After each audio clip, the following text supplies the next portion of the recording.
The overweight population has grown exponentially over the last 20 years. In fact, since 1980, the number of overweight people has more than doubled in the world. And we really feel like we can contribute to the science in this area, especially leveraging from the science that we've been involved in the last few years, specifically gene expression science and our relationship with life-gen technologies, the ability previously to measure aging at the genetic level, and now to be able to screen for ingredients that may have an impact on gene expression that may be relevant in the weight management area. Well, there are so many different, what you might call traditional approaches to weight management. It's really hard to put your finger on any one in particular, but in general, it seems that perhaps they're not working. The evidence is that more and more people are gaining weight and having difficulty. So there are some important learnings there. And again, we've been in this nutrition industry for a couple of decades or more now, and we have gained a lot of experience. Certainly there are some key learnings. One is that a typical person really believes it's just calories in and calories out. And the average person then will say, okay, I need to drop calories, so eat less. And also the way that calories go out is by exercising, right? That's how we do it. So eat less, exercise more. What we are finding with that is that people are losing weight, but unfortunately they're losing adipose tissue or fat, and also muscle, which is actually critical to hold on to and not to lose. There's good reasons for that. This muscle is your metabolic engine. The energy that you expend when you are not exercising actually accounts for most of the energy that is expended. And it's logical when you think about it. Most people don't exercise 24 hours a day. So we need to pay attention to your metabolism while you're resting, and that means maintain lean muscle. The right approach will actually help you to maintain lean muscle mass. It's not just about calories in and calories out anymore. And that's correct, Mark, because I think the key thing to remember is that in a weight management program, it's not just about weighing yourself on a scale, because that doesn't tell you whether you are preserving at the minimum lean muscle. I believe that gene expression science is an important advance in our understanding of weight management. And particularly, there is a lot of new research findings associated with gene expression and how this phenomenon is impacting or affecting overweight people. As we all know, that with gene expression, the ultimate outcome of gene expression is the production of proteins, and these proteins play a very important role in how the body functions, in fact, how the body puts on weight, and how the body gathers and stores fat. And in fact, I think it's important for people to understand that our approach has always been to target the sources of any nutritional issues. And as we understand the genes, really that's going as far upstream as you can go to understand the sources of an issue. So certainly this is something that we can apply to weight management in a very fruitful way. What we have found, in fact, is that there are certain groups of genes which we have called youth gene clusters that when they express themselves, and that's in the wrong way, they have an influence or an effect on weight management. As you said, Joe, our approach is not just to look at one magic gene, but actually there are many genes that express themselves in the human body. So that's why you use the word clusters, of course.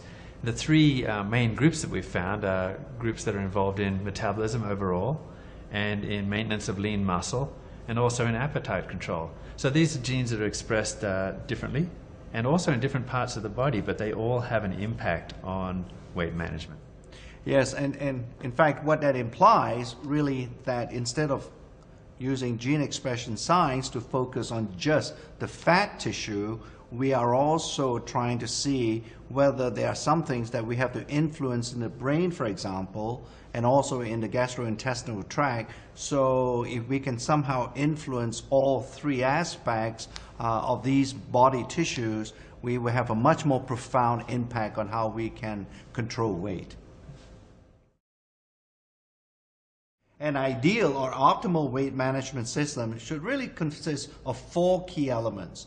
The first key element is related to the fact is to adopt a healthy eating plan.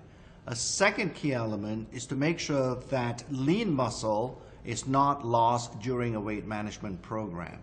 Another third element that we should focus on is really on fat tissue.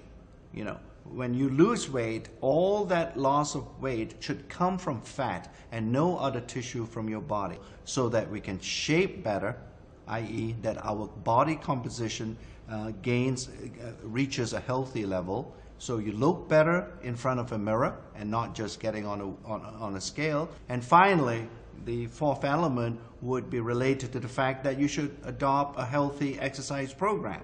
But in order to understand those key points better, it's nice to know what's going on in the body and in the cells. And gene expression science actually helps us to get a handle on that. What's going on in the adipose tissue? What's going on in the muscle? Are you eating the right kinds of food? Are you maintaining your lean muscle mass? Is this the right approach? An understanding of gene expression science can help to bolster our understanding about how we manage our weight. What we eat during a weight management program turns out to be incredibly important.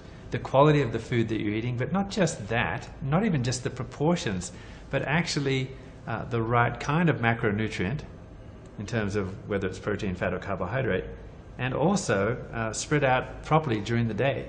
So you need to have a certain amount minimum of protein, for example, to maintain an amino acid pool in your body that's going to help you maintain muscle mass. It's going to be anabolic because it's actually helping to maintain the lean muscle tissue. And you can't overstate the importance of maintaining that lean tissue because that's your metabolic engine. And that's the problem with a lot of traditional diets, is you lose that muscle mass so that by the time your diet is over, you've lost some of that metabolic engine. That means that the calories that you're eating are not being expended in the same way that they were. You cannot sustain a diet. Diets are not sustainable. Our program consists of an eating plan which is sustainable, that you can adopt for the rest of your life. We have now completed in the weight management category all the studies at the preclinical stage, we call it, where we now know what is the gene expression profile that can occur with the ingredients we have put into certain weight management products.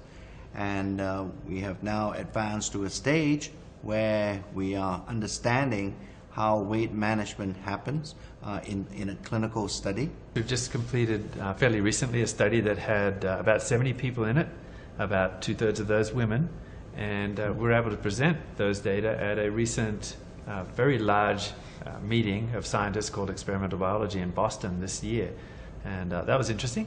Also, we have another study underway, a larger study in fact, with about 140 people at least in this study. So this will give us an understanding of how all of our homework has paid off.